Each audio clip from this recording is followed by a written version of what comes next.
जिसके कारण उसको उपाधियां प्राप्त होती हैं।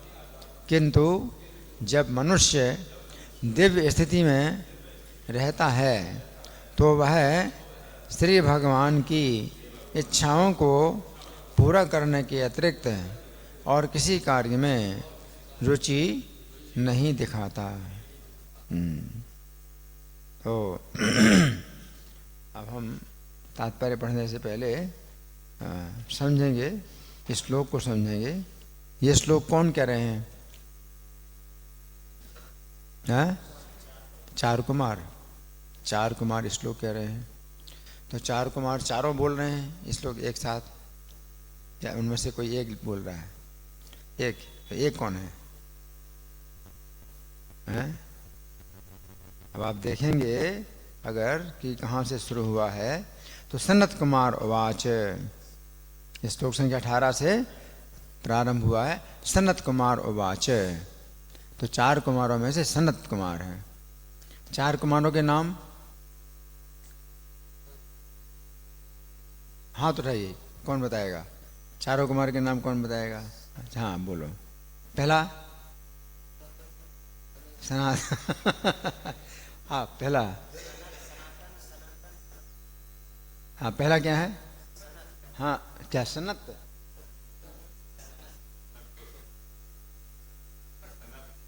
का है ना, सनक। पहला का है ना, सनक है। फिर दूसरा सनातन, तीसरा सनंदन और चौथे सनत। चारों कुमार हैं। पहले सनक कुमार का, सनक कुमार है ना, फिर दूसरे सनातन कुमार, फिर तीसरे सनंदन कुमार और चौथे सनत कुमार, तो लास्ट में सनत कुमार है ना। तो सनत कुमार बोल रहे हैं, चार कुमारों में से अंतिम चौथे बोल रहे हैं सनत कुमार आवाज है ना। तो सनत कुमार बोल रहे हैं है ना। और किससे बोल रहे हैं? पृथु महाराज से बोल रहे हैं। और पृथु महाराज अकेले हैं, कोई और उनके साथ है? पूरी प्रजा भी है, पूरी प्रजा को भी बोल रहे हैं है ना। और बिना माइक के बोल रहे हैं।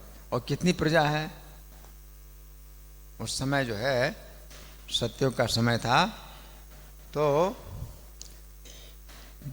कितनी आवाज होती थी, कितनी आवाज होती थी कि करोड़ों की संख्या में लोग सुन पाए बिना माइक के, या लोगों के सुनने की शक्ति इतनी तेज होती थी कि सामान्य आवाज भी जो है सुन पाते। और पिन ड्रॉप साइलेंस है ना। तो सनत कुमार जो है बोल रहे हैं, तो क्या बोल रहे हैं? आत्मानम इंद्रियार्थम चा परम यत उभयोरपि, जो आत्मा है और इंद्रिय के विषय हैं, इंद्रियार्थमन इंद्रिय के विषय हैं, च परम यत उभयोरपि। तो जब जीव जो है, जीव आत्मा क्या देखता है? दोनों को ऐसे देखता है कि जैसे बराबर हों है ना। सत्याशय उपाधो वे प्रमाण पश्चित नान्यता। तो सती आशय, आशय का मतलब इच्छाएं, भौतिक इच्छाएं होती हैं और उपाधियां से जो है बंध जाता है जीव, उपाधियों से बंध जाता है ना। कैसी उपाधियां? अपने को शरीर आपने मान लिया, आपने अपने आप को शरीर मान लिया, तो फिर कितनी उपाधियां हैं है ना। मेरा नाम ये है, मेरा जन्म इतनी तारीख को हुआ था। शरीर का जन्म है तो आत्मा अपनी उपाधि मान ली कि मैं इतनी तारीख को जन्म लिया था है, और मैं उस व्यक्ति का पुत्र हूँ और उस माता का पुत्र हूँ। तो पिता का और माता का जो है से अपनी पहचान बना रहे हैं है ना। और जाति, शर्मा जाति का हूँ, शर्मा हूँ या गुप्ता हूँ, ये सब है ना। और कहाँ के रहने वाले हैं? बिहार का रहने वाला बिहारी, पंजाब का रहने वाला पंजाबी, भारतीय हैं। और यहाँ मनुष्य जो बताया ना, मनुष्य नहीं है, अंग्रेजी में तो वन है, वन मतलब व्यक्ति, तो वो मनुष्य नहीं है। कुत्ता है तो अपने को कुत्ता समझ रहा है, बिल्ली है। तो जो भी जीव है शरीर से बंधा हुआ, अपनी पहचान जो है अपनी उसी शरीर के साथ करता है। तो कई उपाधियाँ हैं उसकी हो जाती हैं है ना। पुमान पश्यति, तो बहुत सी उपाधियाँ मुश्किल हो जाती हैं ना, अन्यथा है, अन्यथा ऐसा नहीं होता है। तो यहाँ प्रभुपाद जो है अनुवाद में कुछ बातें जोड़ रहे हैं, इस श्लोक में नहीं है लेकिन प्रभुपाद अनुवाद में जोड़ रहे हैं। क्या है कि किंतु जब मनुष्य ना बोल करके हमें पढ़ना है व्यक्ति या जीव, मनुष्य नहीं है, व्यक्ति या जीव, है ना। तो केवल मनुष्य के लिए नहीं है ये बात, किसी जीव के लिए भी है। और किसी जीव को पशु योनि में भी ज्ञान हो सकता है। तो मनुष्य जो अनुवाद जो दिया गया, जहाँ भी मनुष्य दिया गया अनुवाद, वो सही नहीं है, वो जीव के लिए है, जीवात्मा के लिए है। अंग्रेजी में अगर देखेंगे तो मनुष्य नहीं है। किंतु जब जीव दिव्य स्थिति में रहता है तो वो श्री भगवान की इच्छाओं को पूरा करने के अतिरिक्त और किसी कार्य में रुचि नहीं दिखाता, है ना। तो इच्छाएं क्यों पैदा होती हैं? अपनी इच्छाएं, मुझे अपनी इच्छाएं पूरी करनी है। तो अपनी इच्छाएं कहाँ क्यों पैदा होती हैं? जब आत्मानम इंद्रियार्थम चा परम, दोनों को परम मान लेता है वो, इंद्रिय के विषयों को भी जो है परम मान लेता है कि मतलब ये भी दिव्य हैं। तो आत्मा जैसे दिव्य है, इंद्रिय के विषय भी दिव्य हैं, उसने मान लिया। जबकि इंद्रिय के विषय दिव्य नहीं है। ये जो है इंद्रिय के विषय क्या है? इनमें राग द्वेष रहता है, जो कि हमारे शत्रु हैं। हम सुनिए प्रभुपाद तात्पर्य में क्या लिखते हैं। श्रील प्रभुपाद की जय। भौतिक इच्छाओं से आच्छादित होने के कारण आत्मा को विशेष प्रकार के देह की उपाधियों से ढका हुआ माना जाता है ना। तो ये उपाधियाँ कैसे आती हैं? भौतिक इच्छाएं। और भौतिक इच्छाएं क्यों आती हैं? जब शरीर जो इंद्रिय के विषय हैं और जीवात्मा है, उन दोनों को ही क्या मान लेता है? वो दिव्य मान लेता है। इंद्रिय के विषय उनको भी जो है आत्मा की जो है समान वो क्या मान लेता है? महत्वपूर्ण मान लेता है इंद्रिय के विषय, है ना। तो क्या होता है? भौतिक इच्छाएं पैदा होती हैं और भौतिक इच्छाओं से आच्छादित हो जाता है, तो विशेष प्रकार के देह की उपाधियों से ढका हुआ माने। तो क्या होता है कि देह में अपनी पहचान करता है, और जब देह में अपनी पहचान करता है तो फिर कितनी उपाधियाँ हो जाती हैं? कितनी उपाधियाँ हो जाती हैं कि मैं इस स्त्री का पति हूँ, मैं इस बच्चे का पिता हूँ, मैं इस व्यक्ति का पुत्र हूँ, और उस माता का पुत्र हूँ, है ना, इस घर का रहने वाला हूँ, और मैं जो है मतलब इतनी पढ़ाई बीए में बीए पास हूँ, बीएड पास हूँ, कितनी उपाधियाँ हो जाती हैं उसकी। मैं इस स्कूल का स्टूडेंट हूँ, छात्र हूँ, है ना, इस देश का निवासी हूँ, भारतीय हूँ, कितनी उपाधियाँ होंगी? उपाधियों से आच्छादित। अब वो उपाधियों से आच्छादित हो गया। आच्छादित का मतलब क्या है? पूरी तरह से ढक गया। मतलब इतनी उपाधियाँ आपके ऊपर आ गई हैं कि आप जो है बिल्कुल ढक गए पूरी तरह से। अब आप अपने को देख ही नहीं सकते, अपने को समझ ही नहीं सकते, है ना। तो प्रभुपाद लिख रहे हैं कि भौतिक इच्छाओं से आच्छादित होने के कारण आत्मा को विशेष प्रकार के देह की उपाधियों से ढका हुआ माना जाता है। आगे इस प्रकार आत्मा अपने आप को पशु, मनुष्य, देवता, पक्षी इत्यादि मानता है ना। तो यहाँ पर प्रभुपाद लिख रहे हैं आत्मा, जबकि अनुवाद में मनुष्य लिख दिया। जब मनुष्य, तो मनुष्य नहीं है, आत्मा है ना, वो आत्मा है। तो वो आत्मा जो है अपने को पशु भी, जब पशु के शरीर में है तो पशु अपने को मान रहा है ना। और जब मनुष्य के शरीर में तो मनुष्य मानता है, जब देवता के शरीर में तो अपने को देवता मानता है, पक्षी के शरीर में तो अपने को पक्षी मानता है ना। तो ये क्या है? उपाधि, है ना। आगे मिथ्या अहंकार से जनित झूठी पहचान से कई प्रकार से प्रभावित होकर, कई प्रकार से प्रभावित होता है।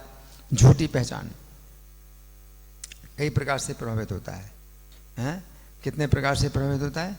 कई प्रकार से प्रभावित होता है। अपनी पहचान कई प्रकार से करता है ना। जब किसी को कोई परिचय आपका पूछता है कि ये आपका परिचय क्या है ना, तो आप बताते हैं ये मेरा परिचय है। तो उस परिचय में जो है बहुत सी झूठी उपाधियाँ होती हैं कि लंबाई कितनी है, 4 फुट 2 इंच लंबाई है,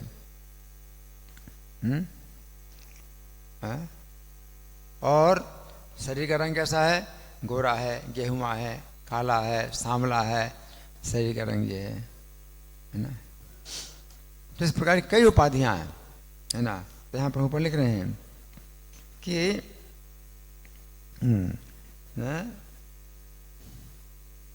मिथ्या अहंकार से जनित झूठी पहचान से कई प्रकार से प्रभावित होकर और मोहमयी भौतिक इच्छाओं से आच्छादित होकर, और भौतिक इच्छाएं फिर उसकी बहुत सी मोहमयी हैं।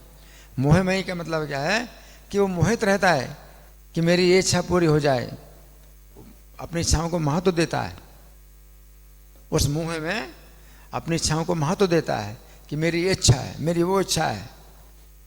कैसे बोलते हैं, मेरी ये इच्छा है, मेरी वो इच्छा है, क्या मतलब जैसे बड़ा जो है महत्वपूर्ण बातें हों, बड़ी महत्वपूर्ण बातें। और होता क्या है, एक इच्छा पूरी हो गई, वो इच्छा पूरी हो गई तो फिर से उसको और इच्छाएं होती हैं। फिर वो ये नहीं कहता कि मेरी इच्छा पूरी हो गई, अब मेरी कोई इच्छा नहीं। ये तो मोह है। एक इच्छा पूरी हो जाती है तो उससे कई इच्छाएं पैदा होती हैं, और वो जो है संतुष्ट नहीं होता कि कहे कि मेरी ये इच्छा थी और मेरी पूरी हो गई, अब मेरी कोई इच्छा नहीं। ऐसा नहीं होता। जबकि सोचता है ऐसा ही कि मेरी ये इच्छा पूरी हो जाए तो फिर कोई इच्छा नहीं रहेगी, मेरी कोई इच्छा नहीं, अब मेरी कोई इच्छा नहीं होगी। लेकिन जब वो इच्छा पूरी हो जाती है तो और कई इच्छाएं पैदा हो जाती है ना। जिसको कहते हैं मोह है, मोहमयी इच्छा है ना। तो मोहमयी भौतिक इच्छाओं से आच्छादित होकर वो पदार्थ और आत्मा में भेद करने लगता है, पदार्थ और आत्मा में भेद करने लगता है। अब यहाँ तो जो प्रभुपाद लिख रहे हैं वो तो कुछ ऐसा नहीं लग रहा है, ये तो पदार्थ आत्मा में तो भेद है ही है। यहाँ प्रभुपाद कहते हैं पदार्थ आत्मा में भेद करने लगता है। अब इसको कैसे समझें? प्रभुपाद तो हमेशा समझाते हैं कि पदार्थ आत्मा में भेद करना ही चाहिए। यहाँ पर प्रभुपाद कहते हैं पदार्थ आत्मा में भेद करने लगता है मोहमयी इच्छाओं के कारण। अब इसको कैसे समझें? तो ऐसा समझ में आता है कि प्रभुपाद कहना चाहते हैं कि पदार्थ आत्मा में अब भेद करने लगता है।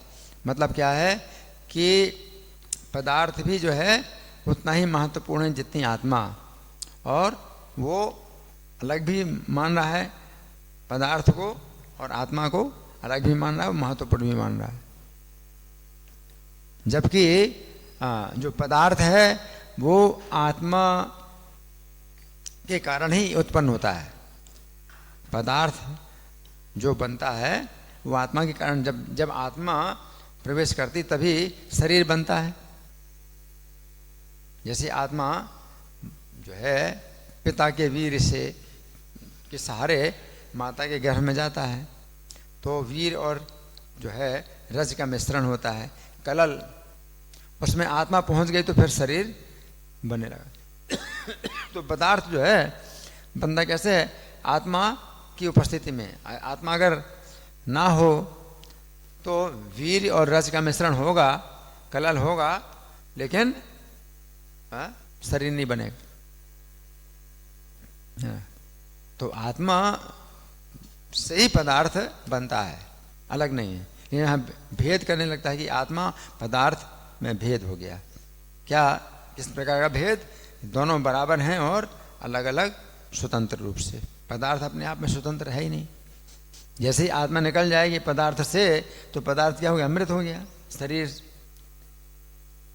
जैसे ही आत्मा आती है तो शरीर बनता है, आत्मा चली जाती है तो शरीर नष्ट हो जाता है। तो पदार्थ जो है आत्मा से अलग नहीं है, आत्मा से ही उत्पन्न होता है। आत्मा निकल जाए, आत्मा के बिना पदार्थ नष्ट हो जाता है शरीर। लेकिन वो क्या सोचता है? आत्मा पदार्थ में भेद है, या आत्मा जितनी महत्वपूर्ण उतनी उतना शरीर भी महत्वपूर्ण है और ये शरीर भी क्या है, आत्मा के जो है तरह ये भी क्या महत्वपूर्ण है ना। तो यहाँ प्रभुपाद जो बता रहे हैं कि भौतिक इच्छाओं से आच्छादित होकर वो पदार्थ आत्मा में भेद करने लगता है। जब फिर यहाँ मनुष्य कहा, मनुष्य नहीं होना चाहिए, जब व्यक्ति या जब जीव इस प्रकार के भेदभाव से रहित होता है, तब पदार्थ तथा आत्मा में कोई अंतर नहीं रह जाता। अब यहाँ पर प्रभुपाद कहें पदार्थ आत्मा में कोई अंतर नहीं रह जाता, मतलब ज्ञान है ये। तो यहाँ पर जो प्रभुपाद के शब्द हैं वो ऐसे लग रहे हैं कि जैसे उल्टे लग रहे हैं। यहाँ पर प्रभुपाद कहते हैं कि पदार्थ आत्मा में कोई भेद नहीं रह जाता, तो ये तो अज्ञान है। यहाँ पर प्रभुपाद कहते हैं कि ये ज्ञान की स्थिति है, पदार्थ आत्मा में भेद नहीं रह जाता, है ना, पदार्थ आत्मा में कोई अंतर नहीं रह जाता है। तो इसको समझना पड़ेगा ना, पदार्थ आत्मा में अंतर नहीं रह जाता, मतलब किस प्रकार से अंतर नहीं रह जाता कि पदार्थ है क्या है, आत्मा के जो है कारण ही ये बनता है, और आत्मा अगर ना रहे तो चला जाए तो पदार्थ नष्ट हो जाता है। तो इसलिए मतलब ये अलग नहीं है, आत्मा से अलग नहीं है पदार्थ जो बनता है ये आत्मा का एक भाव रोग है। रोग जैसे आपके शरीर में फोड़े पैदा होते हैं, तो ये फोड़े जो है जो इतना बड़ा बड़ा फोड़ा निकला है शरीर में, है ना, तो ये क्या है, आपका रोग है। रोग के कारण इस शरीर में फोड़े निकल आए। उसी प्रकार से शरीर भी बनता है आत्मा का, तो ये क्या है, एक प्रकार का फोड़ा है आत्मा के लिए जो रोग है ना। तो ये इसको महत्व नहीं हमें देना चाहिए, क्योंकि ये तो शरीर क्या है बनना एक आत्मा के लिए रोग है, भवरोग है, भवरोग के कारण बनता है और फिर वो नष्ट भी होता है।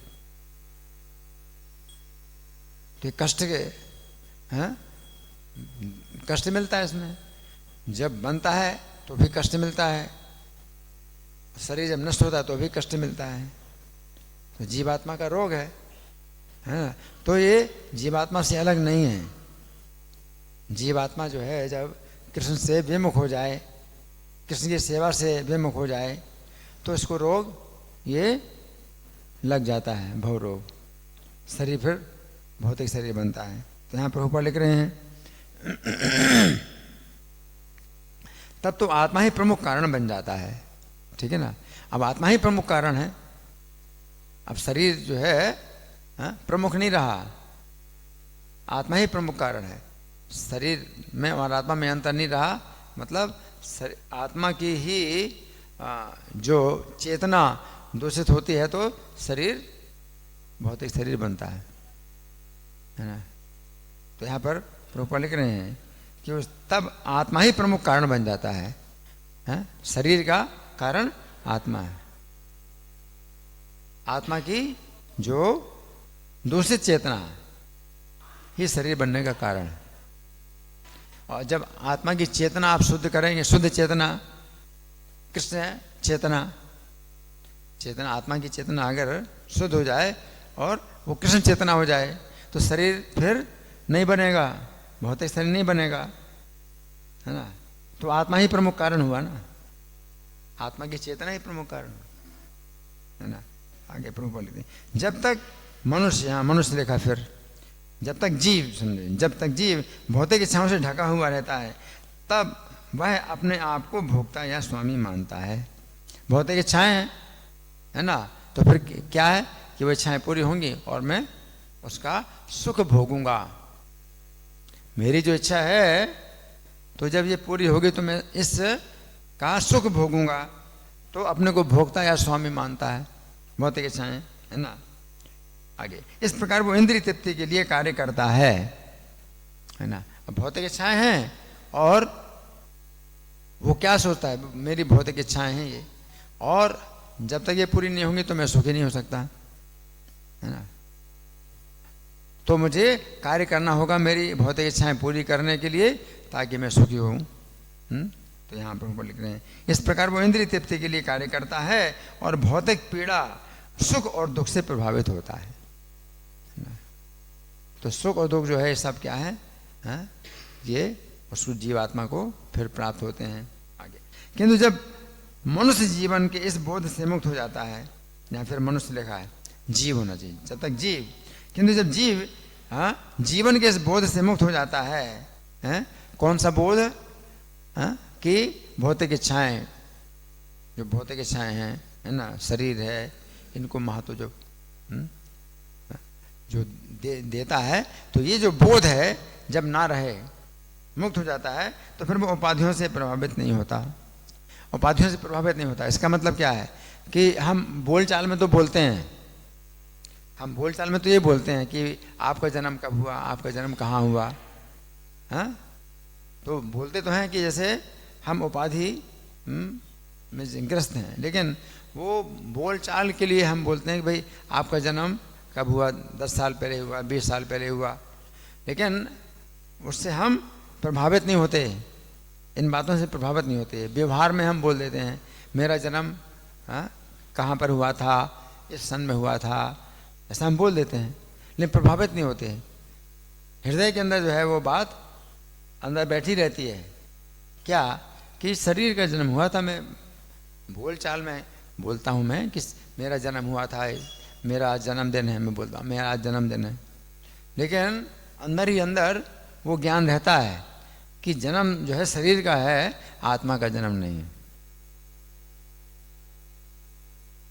यहाँ पर प्रभुपाद लिखते हैं कि तो फिर जब जीवन के इस बोध से मुक्त हो जाता है तो फिर वो उपाधियों से प्रभावित नहीं होता और प्रत्येक वस्तु को परमेश्वर के परिप्रेक्ष्य में आध्यात्मिक मानता है।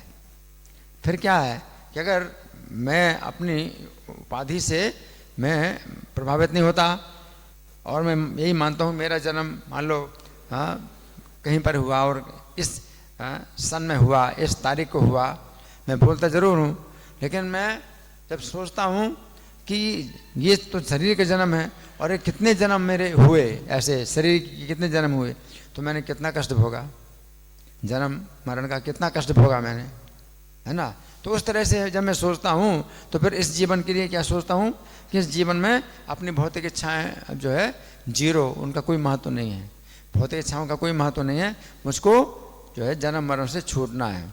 तो कृष्ण की भक्ति, कृष्ण के चरणों की शरण लेना है मुझे, तो मैं जन्म मरण से छूटूं। ये भौतिक इच्छाएं जो है ये तो बनती रहती हैं, चलती रहती हैं, मन में तो कितनी इच्छाएं ऐसी आती हैं, तो वो इच्छाएं जो है आती हैं जाती हैं, उनका जो है कुछ प्रभाव नहीं पड़ता उसके दिमाग में। अपनी पहचान जो है जब हम शरीर से अलग कर लेते हैं तो फिर शरीर का महत्व बिल्कुल नहीं रह जाता। शरीर को जो है हम आत्मा से फिर अलग नहीं मानते हैं और अंतर नहीं करते हैं, शरीर को आत्मा से हम अंतर नहीं देखते, बल्कि शरीर क्या देखते हैं, आत्मा का एक क्या है, बीमारी है जो शरीर बना, है ना। तो यहाँ पर प्रभुपाद लिख रहे हैं वो प्रत्येक वस्तु को परमेश्वर के परिप्रेक्ष्य में आध्यात्मिक मानता है। तो प्रत्येक वस्तु को परमेश्वर के परिप्रेक्ष्य में, मतलब जो मुझे रोग भी प्राप्त हुआ, ये भवरोग भी जो मुझे प्राप्त हुआ है, तो परमेश्वर के ही कारण है कि परमेश्वर से मैं विमुख हुआ, परमेश्वर के सेवा से मैं विमुख हुआ, तो ये भौतिक रोग भवरोग मुझे प्राप्त हुआ। तो हर चीज़ को फिर आध्यात्मिक दृष्टि से मैं देखता हूँ हर चीज़ को, है ना। मुझे ये कष्ट मिल रहे हैं, वो कष्ट मिल रहे हैं, तो मैं इनके कारण मुझे ये कष्ट मिला, इन्होंने मुझको दूसरे प्रकार का कष्ट दिया, इन्होंने इस प्रकार का कष्ट दिया, तो ऐसे कई कारण मैं मानता हूँ कि मुझे कष्ट मिल रहे हैं। लेकिन जब गहराई से देखता हूँ तो कष्ट कैसे मिल रहे हैं कि कृष्ण से विमुख होने के कारण मैंने जो कर्म किए हैं, 3 गुणों के कारण कर्म किए हैं, तो उनमें जो है उनके कारण मुझे कष्ट मिल रहा है। तो हर चीज़ जो है फिर वो आध्यात्मिक दृष्टि से देखता है कि परमेश्वर की कृपा के बिना, परमेश्वर की चेतना के बिना, परमेश्वर की सेवा के बिना मैंने जो अपनी इच्छाएं बनाई और उनको इच्छाओं को पूरा किया, उन्हीं के कारण मुझे कष्ट मिल रहा है। अब ये भी है कि कष्ट मिल रहा है तो कभी ये भी देखना पड़ता है कि मान लो ये मुझे कष्ट दे रहे हैं, तो ठीक है, मेरे कर्मों के कारण जो कष्ट मिलना था वो मुझे मिल रहा है, लेकिन ये जो मुझे कष्ट दे रहे हैं तो ये भी अपना कर्म बना रहे हैं, तो इस तरह से भी देखना होता है कि भाई मुझे इनकी निंदा करनी पड़ती। जैसे पांडवों, तो पांडवों को जो है दुर्योधन ने जितना कष्ट दिया तो उसमें क्या वो देखते हैं कि अपने कर्मों के कारण तो हमें कष्ट मिल रहा है, लेकिन ये जो दुर्योधन ने जो अपना और कर्म बना लिया, दुर्योधन ने अपना और कर्म बना लिया, तो ये जो है निंदा, इस प्रकार से निंदा भी होती है। किसी ने किसी की हत्या कर दी है ना, तो जिसकी हत्या हुई तो उसकी तो हत्या होनी थी, तो कर्म के अनुसार उसकी हत्या हुई, लेकिन जिसने हत्या की उसने अपना और कर्म बना लिया, क्योंकि अनुचित कारण से उसने हत्या की।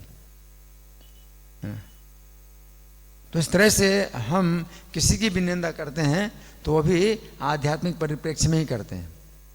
यहाँ पर प्रभु लिख रहे हैं कि परमेश्वर के परिप्रेक्ष्य में तो भगवान कृष्ण स्वयं भी दुर्योधन की निंदा करते थे। भगवान कृष्ण भी पांडवों के साथ दुर्योधन की निंदा करते थे, हैं? तो निंदा भी होती है, हालांकि अपने कर्म है। तो श्री राम भी मनुष्य लीला करते हैं, तो अपना कर्म बताते हैं कि मेरा कैसा कर्म रहा कि मुझे वनवास मिला और मेरी पत्नी का अपहरण हो गया, मेरा कुछ कर्म है ऐसा। लेकिन साथ साथ कैकेयी की भी निंदा करते हैं श्री राम, कैकेयी की भी निंदा करते हैं कि उसके अंदर कितनी दुर्भावना है। तो दोनों बातें हैं, ये भी नहीं कि भाई हम निंदा ना करें, नहीं हम किसी की निंदा नहीं करते, ऐसा भी नहीं है। सही दृष्टि में जो है वो जो है निंदा की भी बात होती है कि कोई कर रहा है तो क्यों कर रहा है, कैसे कर रहा है ना। तो वो भी एक शिक्षा है कि कैकेयी ने जो कार्य किया, तो ऐसे हम कहें नहीं कैकेयी ने जो कार्य किया तो वो तो होना ही था, वो तो पहले से ही निश्चित हो गया था, तो कैकेयी का क्या दोष है। लेकिन शिक्षा की दृष्टि से हमें कैकेयी की भी निंदा करनी होती कि कैकेयी ने अपना जो है दोष बनाया, हालांकि जो होना था वो हुआ, निश्चित था, वो भी है। लेकिन साथ साथ किसी ने अगर जो है कुछ ऐसा कारण बन गया वो उस दोष का, तो उसका फिर दोष लग गया, उसको भी दोष लग गया।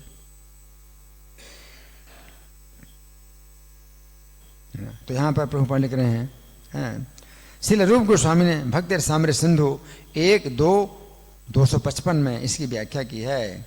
अनासक्तस्य विषयान यथार्हम उपयुञ्जतः निर्बंधा कृष्ण संबंधे युक्तम वैराग्यम उच्यते, कि व्यक्ति को ना तो इंद्रिय तृप्ति से न ही किसी भौतिक पदार्थ से लगाव होता है। मुक्त पुरुष, जो मुक्त पुरुष है, जीवन यहाँ है, युक्तम वैराग्यम उच्यते। युक्त वैराग्य क्या है कि जब विषयों में उसकी आसक्ति नहीं है और तो भी वो उन विषयों को जो है जो जैसे विषय प्राप्त होते हैं उनको वो जो है स्वीकार करता है, लेकिन कृष्ण के संबंध में स्वीकार करता है। युक्तम वैराग्य मुझे तो युक्त वैराग्य है, कृष्ण की प्रसन्नता के लिए स्वीकार करता है, युक्त वैराग्य है। तो प्रभुपाद लिख रहे हैं कि वो युक्त वैराग्य जो पालन कर रहा है वो क्या है, मुक्त पुरुष। मुक्त पुरुष को ना तो इंद्रिय तृप्ति से ना किसी भौतिक पदार्थ से लगाव होता है ना। अब इंद्रिय तृप्ति में वो स्वीकार कर रहा है, किसी चीज़ को स्वीकार कर रहा है इंद्रिय तृप्ति में, लेकिन वो इंद्रिय तृप्ति में उसकी कोई रुचि नहीं है, वो केवल स्वीकार करता है कि भगवान के संबंध में, कि भगवान ने ये दिया है तो भगवान की कृपा के रूप में स्वीकार करता है। तो युक्त वैराग्य, जैसे भगवान अर्जुन को कहते हैं कि तुम खड़े हो जाओ, तस्मा तुम उत्तिष्ठ यशो लभस, तुम खड़े हो जाओ, तुम यश प्राप्त करो। जित्वा शत्रुन भुंक्ष राजम समृद्धम, शत्रुओं को जीत करके समृद्ध राज्य को भोगो। हरि बोल। क्या कहा मैंने? कौन कौन सुन रहे हैं? हाथ उठाइए। कौन कौन सुन रहे हैं? कौन कौन नहीं सुन रहे हैं? हरि बोल। क्या कहा मैंने? सो रहे सो रहे हैं?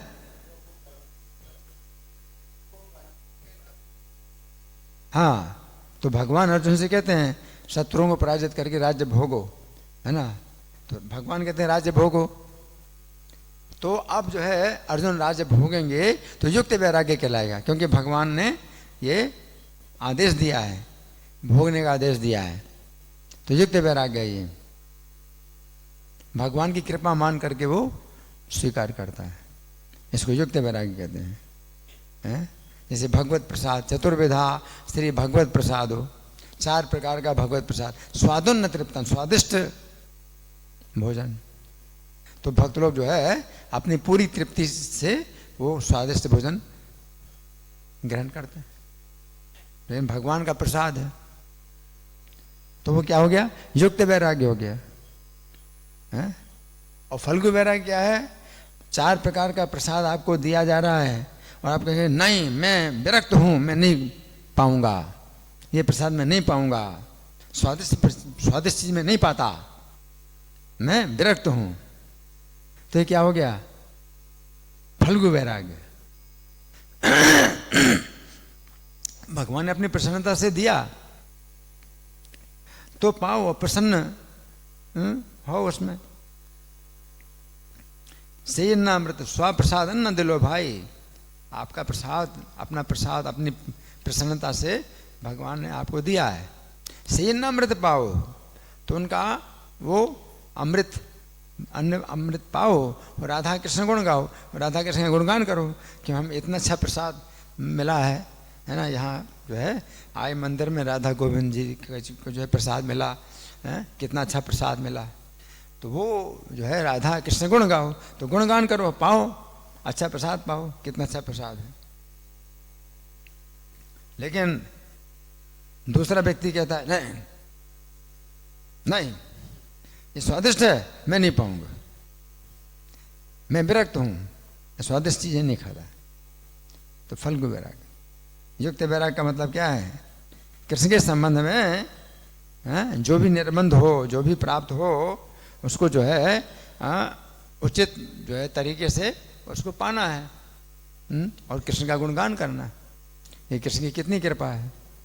ततेनुकंपाम सुसमीक्षमाणो, भगवान की कृपा को हमेशा देखना, है ना।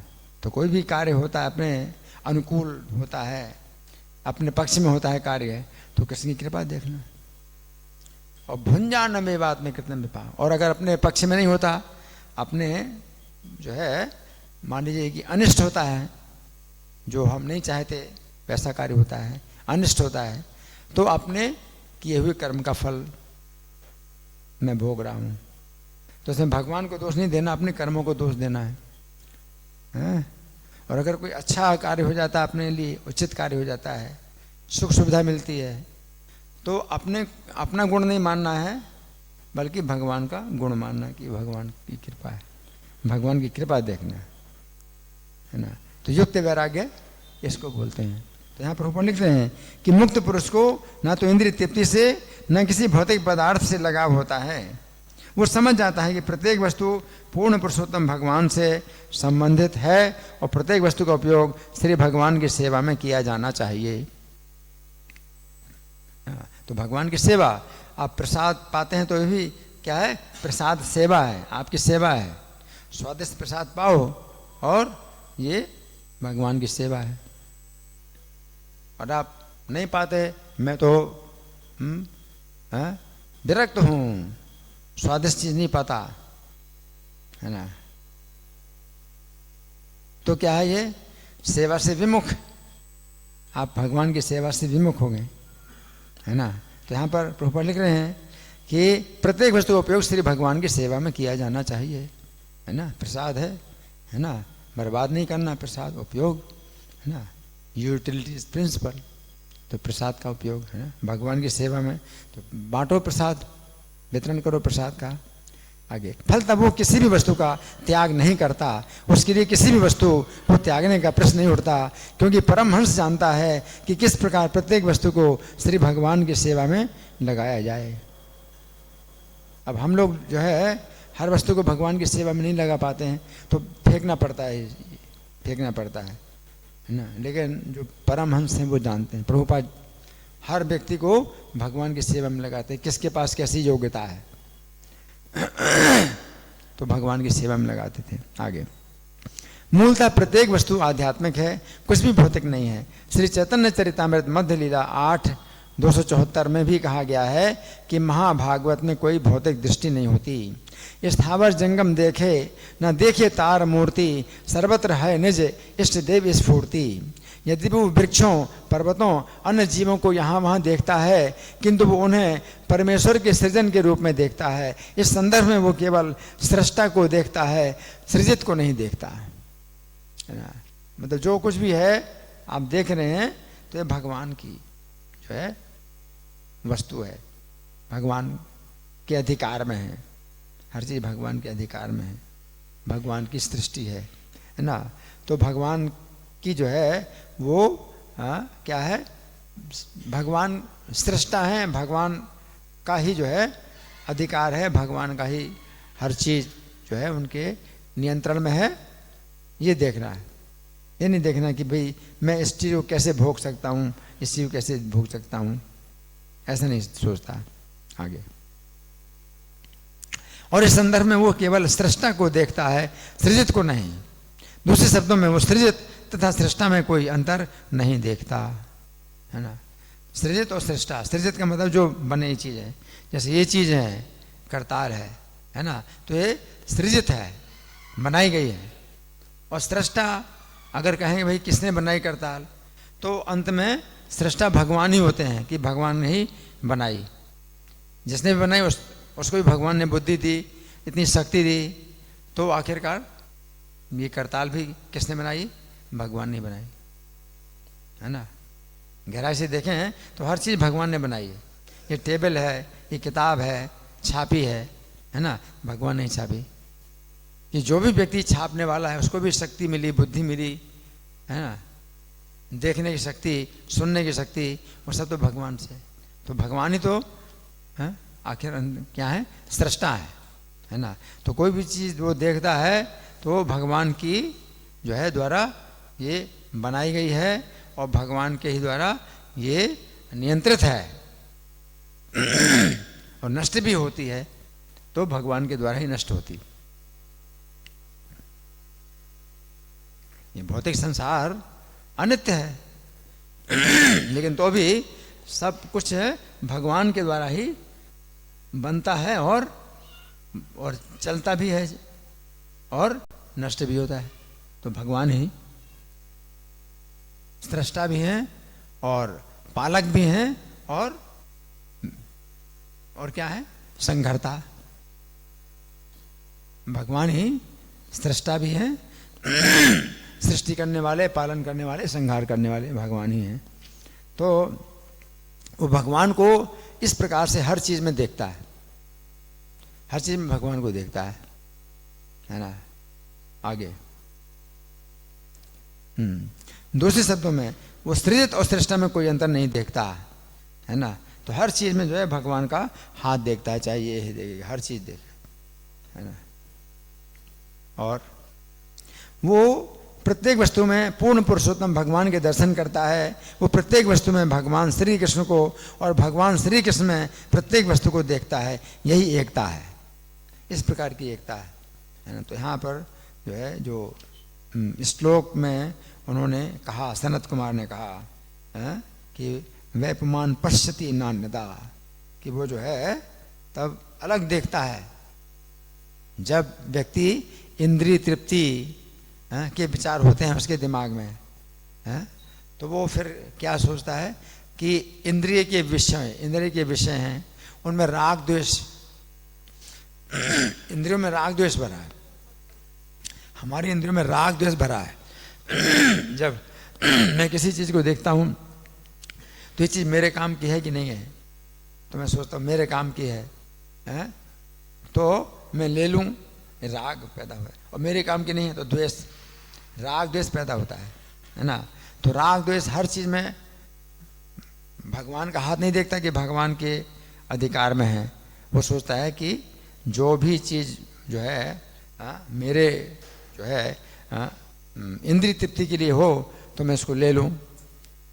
और उसमें राग के कारण जो है वो उसको लेता है, चोरी करता है, छीनता है। और द्वेष होता है तो द्वेष, किसी से द्वेष होता है ना, उस चीज़ से द्वेष होता है तो उसको नहीं लेता। तो राग द्वेष, तो भगवान कहते हैं इंद्रियों में जो है राग द्वेष बना हुआ है अपना, जो भी इंद्रिय के विषय हैं उनके प्रति राग द्वेष बना हुआ है इंद्रियों में।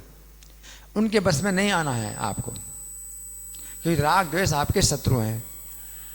आध्यात्मिक मार्ग में राग द्वेष आपके शत्रु हैं, ये दो शत्रु हैं। लेकिन जो व्यक्ति अपने को शरीर समझ रहा है तो अपनी पहचान उस राग द्वेष में भी अपनी पहचान कर रहा है कि मैं ही रागी हूं, मैं ही द्वेषी हूं। जबकि राग द्वेष इंद्रियों में है, आपको आपके शत्रु हैं। लेकिन वो राग द्वेष में आप अपनी पहचान कर रहे हैं कि मैं ही जो है ये कभी किसी चीज़ को पसंद करता हूँ, किसी चीज़ को नापसंद करता हूँ, ये मैं ही हूँ। जबकि ये कार्य किसका है? आपका कार्य नहीं है, इंद्रियों का कार्य है। इंद्रियों में है राग द्वेष, अपनी पहचान कर रहे हैं आप उसमें। लेकिन अगर आप समझेंगे कि ये राग द्वेष ये इंद्रियों में है, मेरे अंदर नहीं है, तो मुझे राग द्वेष के वशीभूत नहीं होना चाहिए, ये मेरे शत्रु हैं। राग द्वेष होता है लेकिन तो भी राग द्वेष के वशीभूत नहीं होना है, बने रहेंगे। लेकिन आपको क्या करना है? उसके अनुसार कार्य नहीं करना है, कि राग और द्वेष के अनुसार कार्य नहीं करना है ना। तो यहाँ पर प्रभुपाद का तात्पर्य समाप्त हुआ है ना। इस श्लोक का हिंदी पद्यानुवाद मैं पढ़ के सुनाता हूँ। जब तक अंतःकरण के रूप में उपाधि है ये बनी हुई, जब तक अंतःकरण के रूप में उपाधि है ये बनी हुई, तब तक जीवात्मा को इंद्रिय विषय में अहम की अनुभूति हो रही। तब तक जीवात्मा को इंद्रिय विषय में अहम की अनुभूति हो रही है ना। तो ये अहम जो है कि इंद्रिय विषयों को जो है मैं भोगूं, ये जो इंद्रियां हैं तो इनमें अपनी पहचान कर रहा है व्यक्ति है ना, और इंद्रिय विषयों में अपनी जो है पहचान कर रहा है। तो इस तरह से जो है वो शरीर में जब अपनी पहचान करता है तो इस तरह से फिर वो जो है अपनी पहचान इंद्रिय विषयों में करता है, और वो इसके अलावा कुछ सोच नहीं सकता, शरीर से अलग अपने को समझ नहीं पा रहा। ठीक है, अब किसी का कोई प्रश्न है, कोई चर्चा, या मैं प्रश्न करूं? जी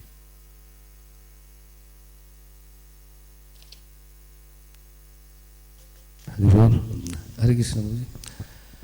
तो जी आप इस जो अभी मतलब ज्ञान को जो आपने बताया, सभी ज्ञान बहुत बड़ा विज्ञान है इसको समझना, कि ऐसे अपने को आत्मा के लेवल पे लाके और तभी ये चीज़ समझ में आएगी। तो इसको हम तो छोटी छोटी बातों में ही भ्रमित हो जाते हैं और कुछ चीज़ों को राग द्वेष से ही करते हैं। तो इसको किस तरह से धारण किया जाए, किस तरह से इसको अपनाया जाए? देखिए, क्या करना ये चाहिए? हरि नाम जो है, ये हरि नाम जो है आप जब करते हैं तो आपको अनुभूति होगी कि आप शरीर से अलग कुछ हैं, आपको अनुभूति होगी। लेकिन उसमें क्या है कि नहीं होती अनुभूति, तो नाम के अपराध होते हैं। नाम के अपराध होते हैं, इसलिए नाम से जो है आपको अपनी अलग अनुभूति होती नहीं, शरीर से अलग अनुभूति। तो नाम के 10 अपराध होते हैं है ना। तो हम नाम के 10 अपराधों से बचें, और नाम के 10 अपराधों से भी बचना और नाम की संख्या भी ज़्यादा बढ़ाना है ना। तो जैसे अभी आप नाम नहीं कर रहे हैं, कि आप तो अभी क्लास सुन रहे हैं लेकिन फिर कभी कई बार ऐसा भी होता है, क्लास भी नहीं सुन रहे, कोई भी सेवा नहीं कर रहे, खाली बैठे, तो फिर क्या कर रहे हैं, उल्टे सीधे विचार अपने दिमाग में आ रहे हैं, क्योंकि नाम आप नहीं ले रहे हैं। तो नाम आप लीजिए। कोई कभी आप पुस्तक वितरण भी नहीं कर रहे हैं, आप किताब भी नहीं पढ़ रहे हैं, आप भक्तों के संग में भगवान की चर्चा भी नहीं कर रहे हैं, तो फिर आप जो है अपना समय खराब कर रहे हैं। तो आप नाम में आप जो है अपना समय इतना लगाइए कि वो समय खराब ना हो, है ना। तो नाम की संख्या इस तरह से बढ़ाना है। नाम की निश्चित संख्या है, वो तो आपको करना ही है, लेकिन बाकी 24 घंटे जब भी आपको जो है फुर्सत होती है कि फिर आपका दिमाग इधर उधर भागेगा, तो आप नाम करो। मंदिर की सफाई करते समय भी आप नाम कर सकते हैं, बिना माला के नाम कर सकते हैं।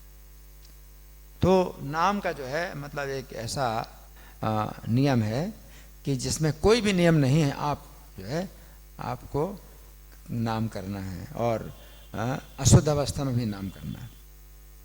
वो माला पर नहीं होगा, लेकिन अशुद्ध अवस्था में नाम करना है। और भौतिक इच्छाएं भी अगर हैं तो भी आपको नाम करना है। मन में कोई गलत इच्छाएं भी आती हैं, है ना, और गलत विचार आते हैं, तो भी आपको नाम करना है ना। अकामा सर्व काम हुआ मोक्ष काम उदारधि, है ना।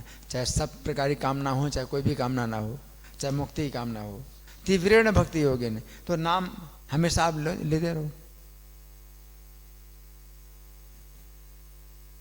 तो ये चीज जो है मतलब क्या है कि आपको इसका फिर आपको परिणाम देखना है। प्रभुपाद जब विदेशों में गए तो वो वही सकी प्रभु ने बड़ा अच्छा बताया। वो पहली बार मुझे मतलब सुनने को मिला कि प्रभुपाद ने मतलब ऐसी योजना बनाई थी। प्रभुपाद ने कहा कि देखिए मैं तो आपके बीच में एक अजनबी हूँ, तो आप लोग मेरी बात क्यों मानेंगे। मैं अगर कुछ कहता हूँ तो आप मेरी बात क्यों मानेंगे, क्योंकि आप तो मुझे जानते नहीं, मैं अजनबी हूँ।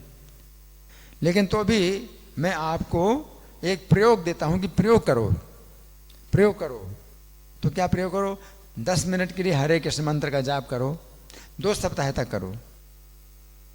2 सप्ताह तक हरे कृष्ण मंत्र का 10 मिनट की जाप करो, है ना। और आप देखो कि आप अपने को शरीर से कुछ अलग महसूस करते हैं कि नहीं करते। तो ये आप देखो, है ना। और अगर नहीं करते हैं महसूस तो उसकी जो है फिर पेनाल्टी हम देंगे आपको। आप जो है दोपहर में 1 से 2 बजे आप जो है फ्री में आप प्रसाद ग्रहण करो। फिर प्रभुपाद ने कहा अगर आपने ऐसा किया और नहीं हुआ तो फ्री में आप जो है हमेशा के लिए आपको फ्री में प्रसाद मिलेगा। 1 बजे 2 बजे का जो हमारा जो है कार्यक्रम, उसमें फ्री में आपको प्रसाद मिलेगा, फ्री में प्रसाद खाओ। तो प्रभुपाद ने मतलब कहा प्रयोग करो। अब यहाँ पर कुछ भी नहीं, नाम का केवल आपको जप करना है। अभी भगवान के रूप का भी जो है वो नहीं है भाई आप रूप का विचार करोगे, नाम कर रहे तो उसमें भगवान का रूप आएगा, ऐसा भी कुछ नहीं है। या भगवान के गुण या भगवान की लीला, ऐसा कुछ भी नहीं है। आप नाम का ही जप करना है, इस नाम को सुनना है, ऐसा करो। तो नामाभास भी जो है मतलब बड़ा शक्तिशाली होता है कि हमारे पापों को दूर करता है, लेकिन अपराध से जो है फिर उसमें उसका परिणाम नहीं मिलता अपराधों के कारण। लेकिन तो भी आपको नाम तो करना ही होगा, क्योंकि नाम के सिवा कोई गति नहीं है। कि अपराध हो रहे हैं और हम इतने सालों से कर रहे हैं तो भी अपनी अनुभूति नहीं हो रही है कि मैं शरीर से अलग हूँ, है ना। तो फिर नाम छोड़ दें, नहीं नाम नहीं छोड़ सकते। कलो नाचते हो नाचते हो नाचते हो कहते नहीं, अन्यथा गति है ही नहीं, है ही नहीं, है ही नहीं। नाम से आपको कुछ भी फायदा नहीं हुआ तो भी वही नाम ही गति है, और कोई गति है ही नहीं, है ही नहीं, है ही नहीं। नाचते हो नाचते हो नाचते हो। 10 साल हो गए मैं नाम कर रहा हूँ, मुझे कुछ भी नहीं अनुभूति हुई, तो क्या करूँ, बंद कर दूँ? बंद नहीं कर सकते, और कोई गति नहीं है।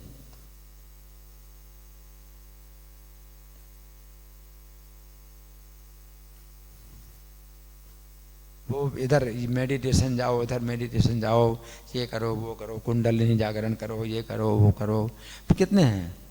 नहीं। नाम की सेवा कोई और गति अन्यथा नहीं है, नहीं है, नहीं है। इसी को करना।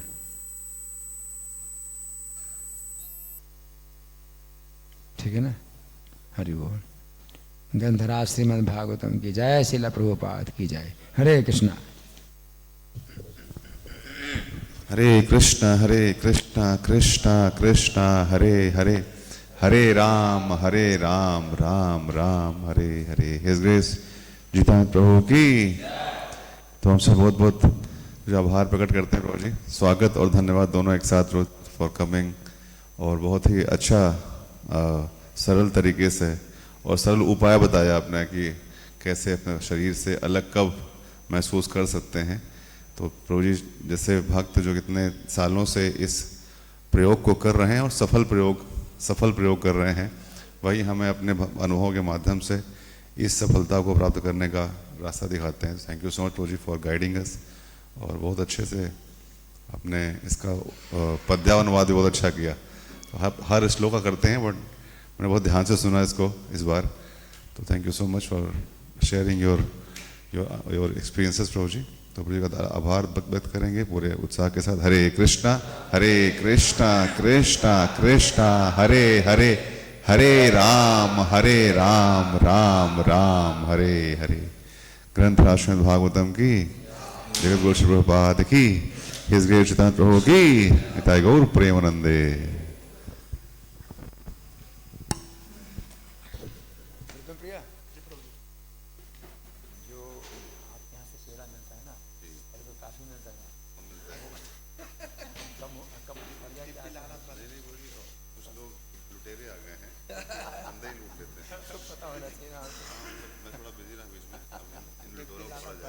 ये मुझे बोलते हैं, हमने कहा तुम बोलो, जो जिन्होंने शुरू किया है ये कार्य, उनको बोलो कि भैया हाँ कम पड़ गया, कम मत करिए।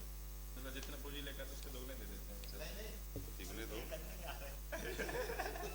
जो भर देगा अपना संख्या बना रखिए, आए चाहे कुछ। कृपा आ रही है।